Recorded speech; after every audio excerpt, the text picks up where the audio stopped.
Welcome. My name is Ryan Sokolowski, and I'm a senior program manager on the Microsoft Enterprise Cloud Group's CAT team. And today we're going to kick off the first part of a two-part series focusing on storage QoS policies. This first segment will focus on what we refer to as multi-instance policies. And there's two different types, multi-instance and single-instance policies. And let's start with a quick definition on those. Multi-instance policies that we're going to look at in a moment apply a minimum and maximum value for each virtual machine separately. And this makes it easy to create a single policy that applies similar limits to multiple virtual machines.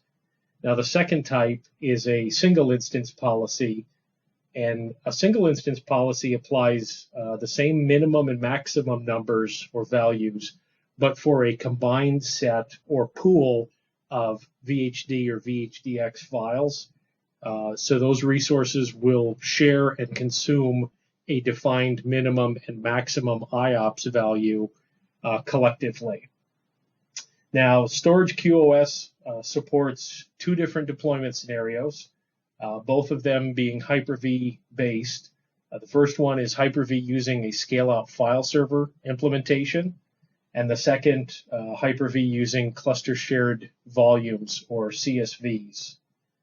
So let's jump in and take a look at the environment that we have available here. The first thing I want to show you is we'll start on our scale-out file server implementation, which is located on top of a Storage Spaces Direct cluster.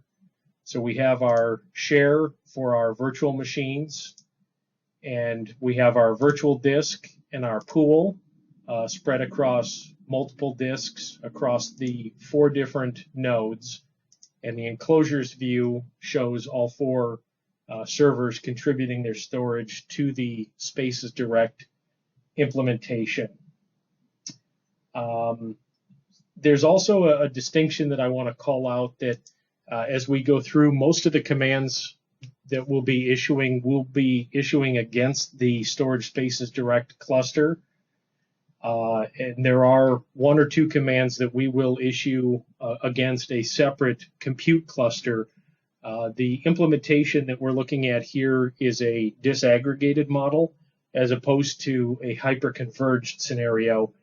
And the approach, the commands are the same. The approach is somewhat simplified in a hyper-converged implementation, obviously.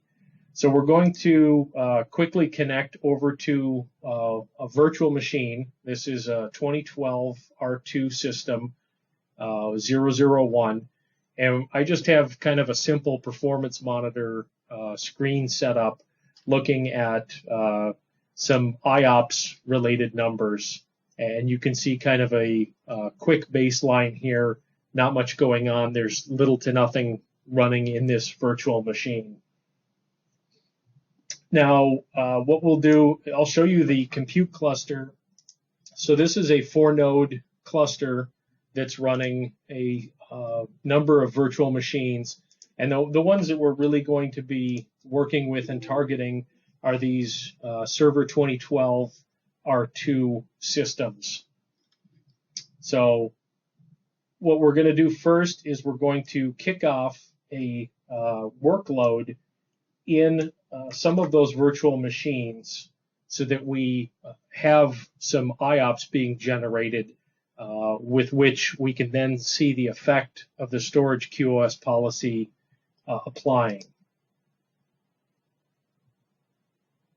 So my first command, I copied too much. And it's still copying too much. Let's try that one more time. There we go. So we're defining our servers variable, and then we will run the disk speed command against that. Now, if we flip back to our virtual machine that is right here, we'll go directly to the console on that system, and we'll see the IOPS have definitely spiked, and the disk speed tool is generating some good IOPS traffic on this system. So that's as expected. That's what we want to see. So now we're going to jump into the Storage QoS commands, and for that we're going to return here to our Storage Spaces Direct cluster, and we'll just pick node 1 for convenience, and we will run our first command, which is get cluster resource, and we're going to see the Storage QoS resource. Now you can see in this command that the state of that resource is online. It's in the cluster group, and this is essentially just a PowerShell approach to viewing this same capability right here. So the Storage QoS resource is automatically created when you build a Storage Spaces Direct cluster on Windows Server 2016. So again, this resource that shows here as part of cluster infrastructure is also surfaced through PowerShell. So we're now going to look at all the files that are open by Hyper-V on the Storage Spaces Direct cluster, and we're going to use get storage QoS flow or QoS flow. And you can see we get a lot returned here. There's a number of different VMs, and not a great deal of information here. You get the initiator name and the file path, but it's not really the best view. So fortunately, there's a better, much more complex PowerShell command that applies some additional formatting and different parameters. So if we run that command, and these commands are all documented in the Storage QoS validation guide that's on TechNet, and that's directly where this command came from. You can see by running that command, we have our initiator name and the node name, as well as the storage node IOPS that are coming through. And you can see the numbers here illustrating the load that we've generated on those 5 VMs. So we're going to filter some flows, and this is a command that will show us based off of a particular initiator name.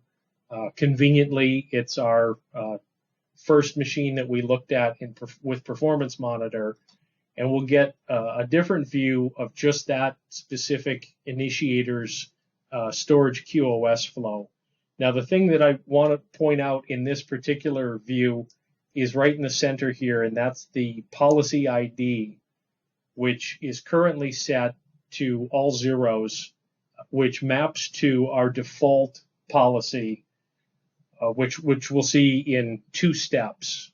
There's always an existing default policy that maps to the all zero GUID.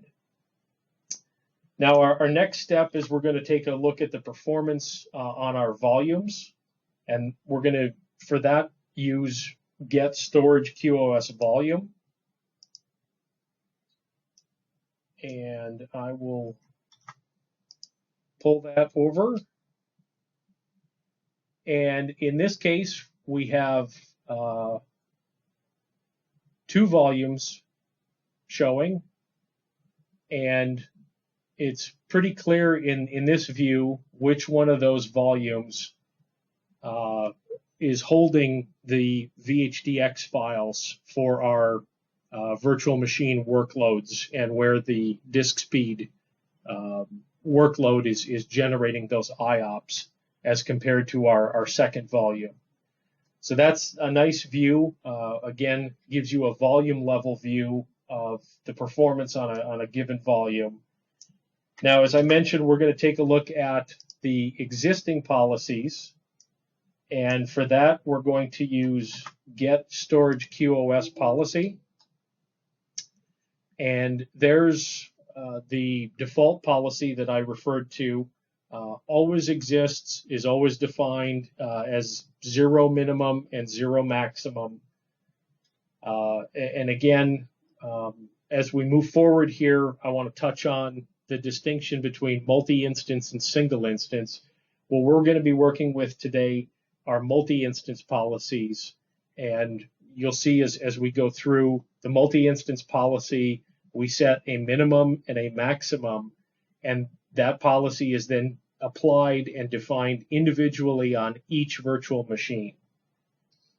So to start, we will create a policy, and I'll bring this command over, and we're going to define a variable and issue new storage QoS policy, give it a name, and determine the policy type here, multi-instance.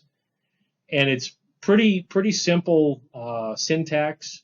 We're just saying minimum IOPS will be 100 and maximum will be 200. So we will hit enter on that, and we now have our first storage QoS policy defined. Now for our next steps, we're going to want the policy ID or the policy GUID for that policy. So we're going to pass in this command to return just the GUID of the policy. Then we're going to copy that, and we're going to define another variable that we will use here and on our compute cluster as well. So as a reminder, we're currently doing all of this on our Storage Spaces Direct cluster, which is where all the virtual machines VHDX files are located. So we will define our GUID variable.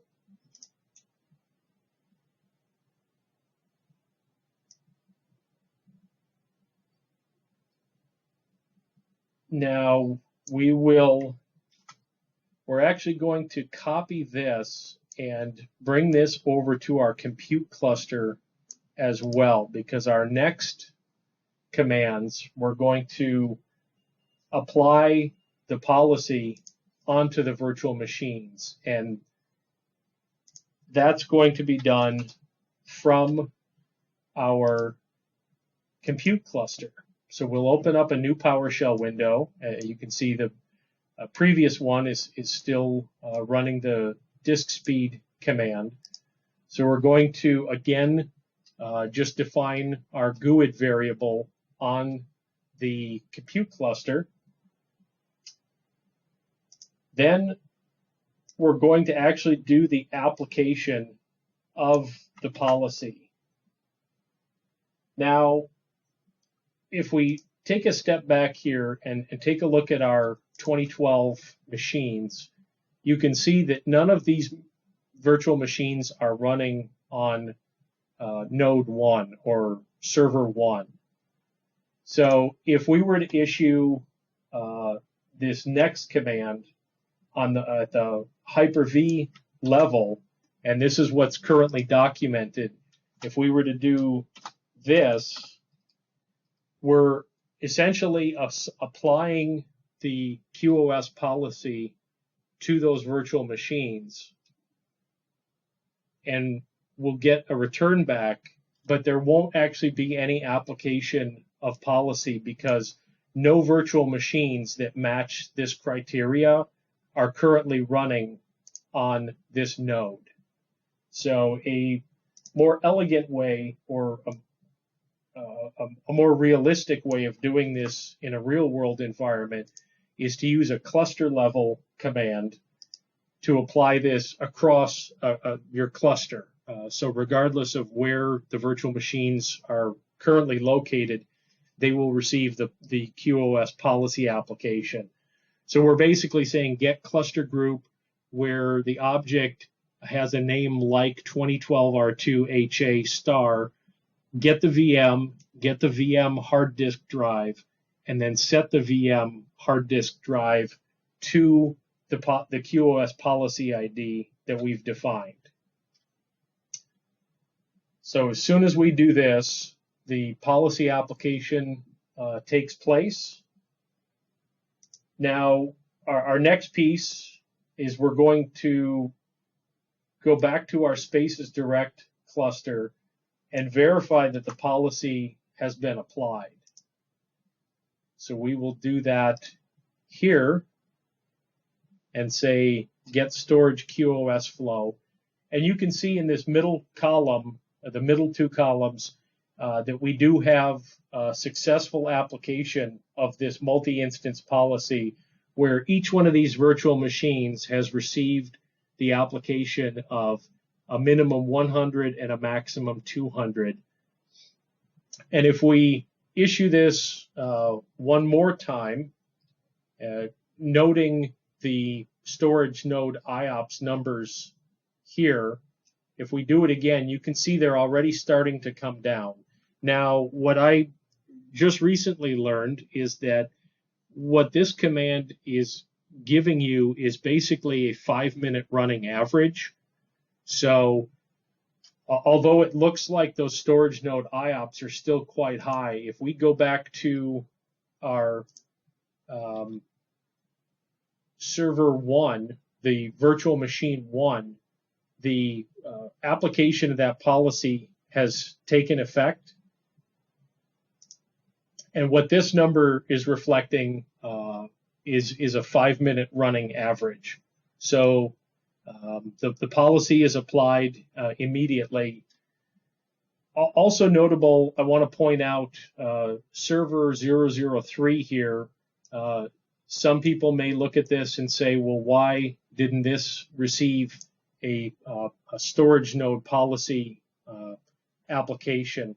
And that's because that virtual machine was actually deployed using Virtual Machine Manager. And in Failover Cluster Manager, it actually has a different resource name. So in terms of the matching criteria, we were looking for a machine called 2012 R2HA star, and this particular workload or virtual machine doesn't meet that criteria. So that's why you see in this view that there are zeros for the minimum and maximum numbers. So that's the real magic here. That's the application of the policy. Let's look at a few other variations on this. If you want to modify an existing storage policy, it's a very simple command. It's very similar to what we use to create it. And we're going to use get storage QoS policy. And I'll bring that over. And you, again, recall the name of the storage QoS policy.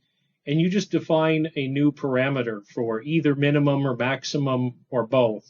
So we're now going to change this to 300 for the maximum. And then if we up arrow twice and look at our storage QoS flow, you can see that that has taken effect. And the storage node IOPS on all of these have dropped below 300 as they were on their way towards 200 for that 5-minute running average. And if I do this command one more time, noting some of the numbers here, you'll see the numbers increasing again. So the disk speed tool within the virtual machine is ramping up to consume the available IOPS as allocated to it. Now, all of us are familiar with a situation where we work with other teammates or other members of the administrative staff. So we'll do a little role playing here and pretend that there's another administrator on your team named Bob or Jim or Susan who has gone in and for whatever reason deleted an existing storage QoS policy.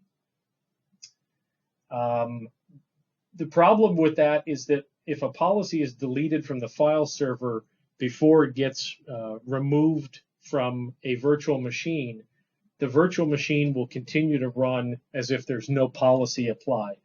So we're going to go through this process and see that in action, so that we can see what would happen in the case of doing things out of order. So we're going to do the same get storage QoS policy and then issue remove storage QoS policy. Now you will receive a prompt here, a confirmation prompt. So we will say yes, because we, in this case, do intend to delete this policy. Now, if we up arrow a couple more times, you can now see what I was talking about, that these virtual machines are now running with an unknown policy ID status. And clearly the storage node IOPS have already started to climb above the previously defined maximum IOPS. We'll do it one more time and see those jumping up significantly. So the process here is we will recreate a new policy using the old policy ID. Now, conveniently, because we used a variable before, we already have the old policy ID stored in this GUID variable. Now, in a real-world situation, you wouldn't necessarily have that preloaded into a PowerShell window. So the command you would use for that is this one, get storage QoS flow with a status of unknown policy ID, and then passing in some other parameters, and it gives you the policy ID of all the virtual machines that are running with an unknown policy ID. And you have the GUID shown on the screen. And this is what we've already captured in this variable here. So we will recreate or create the old policy. And I'm going to do this in a couple of pieces. So I'll paste in this part.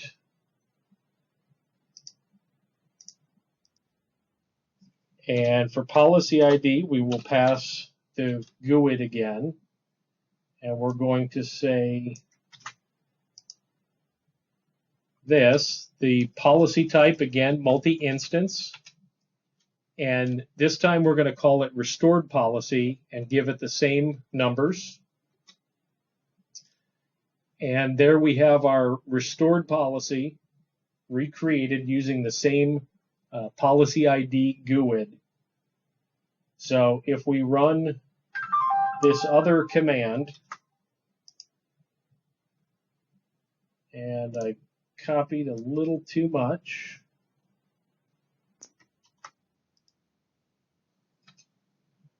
We will now see that the policies are back in place using the restored policy, and the numbers in terms of minimum and maximum IOPS have been reactivated. And if we reissue the command, we will see the storage node IOPS numbers coming down. Now, the last piece of this that I would like to show is taking a look at how all of this is surfaced in Virtual Machine Manager. So the first thing is we can go in and look at the properties of an existing virtual machine. Let's stick with our number 001 virtual machine. And if you go into the hardware configuration and to the disk itself, under the advanced section is where the storage QoS policy would typically be shown. And what we have here is a difference with the refresh of the storage provider. So I'm going to kick off a refresh of the storage provider and see if we can pull those in and be able to demonstrate to you what's applied to that virtual machine in VMM. There's two more pieces I want to show in Virtual Machine Manager, and that's when you're deploying a virtual machine from a template. So we'll go in and use this template and create another test VM and step through this quickly, and I'll show you where this is surfaced during the deployment of a virtual machine using Virtual Machine Manager. Now, if we choose to deploy to a private cloud, I'll show you this first. We say next, and the process runs. We'll choose our default server, and this is really our last screen. So you're not able to make this option selection when deploying to a private cloud.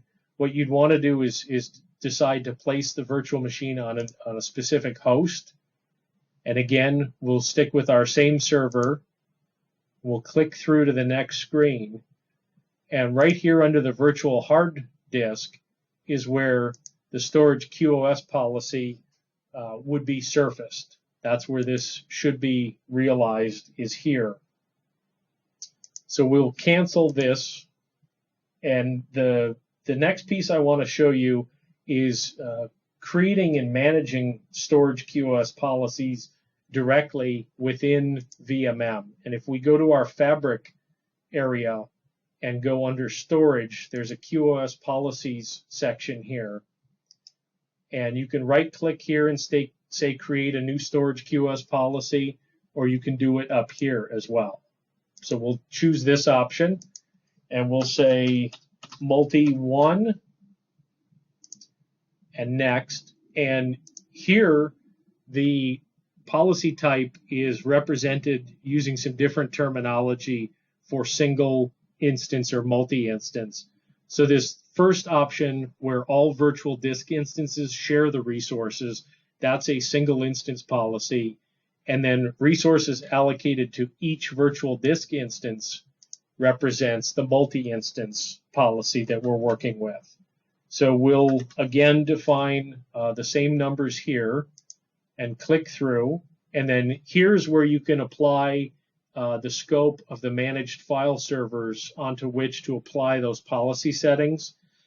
And in an environment where you may have multiple scale-out file servers or Hyper-V implementations with CSV, this is where you can create and define your policy one time, and as it's created, you will end up with the same GUID across multiple storage clusters, which obviously has benefits when you're doing cluster migrations from one cluster to another, or even doing a storage migration where the storage is moving. If the policy ID, the policy GUID is the same on both, then the policy will continue to remain in effect. So we'll go ahead and create this multi-instance policy, and we will start the process of creating another single instance policy. And this is where we have pooled resources.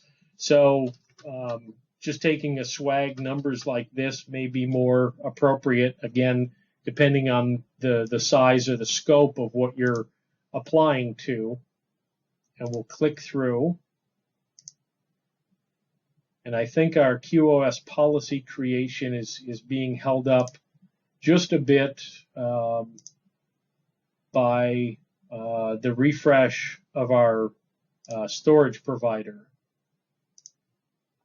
So this may not complete in a short period of time, but if we go back here, we'll take one more look at our virtual machine workloads, and we can see that those have come down again with that running average to represent basically meeting the maximum IOPS numbers.